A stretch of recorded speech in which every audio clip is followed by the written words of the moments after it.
A South Korea-Japan summit may be held in a little more than a week from now, which would be the first one after the two countries' landmark agreement reached last December on Japan's wartime sexual enslavement of Korean women, meaning follow-up talks on the issue are likely to be on the top of the agenda. Kwon Soa looks into the possibility and the purpose of that summit.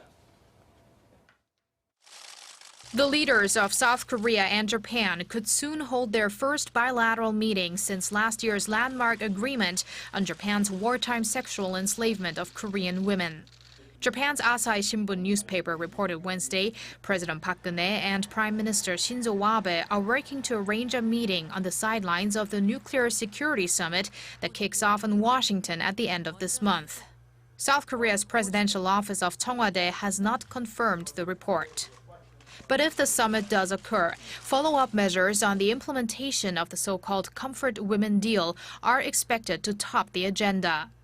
President Park and her Japanese counterpart held their first bilateral meeting in November last year, where they had vowed to fast-track their discussions on Japan's wartime sex slavery issue, leading to an agreement on December 28th. On Tuesday, the first working-level talks follow-up plans took place in Tokyo, with a focus on the creation of a foundation through which the Japanese government will compensate the victims. According to a government official Wednesday, related ministries and experts are involved in discussions, but there doesn't seem to be a blueprint yet. There is no time for much delay, though, considering that only 44 victims are alive today.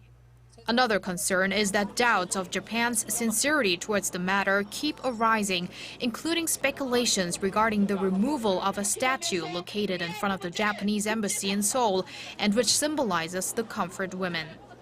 88-year-old Lee Yong-soo, one of the surviving victims, said Wednesday, just the thought of removing the statue breaks her heart and makes her angry. Kwon Soa, Arirang News.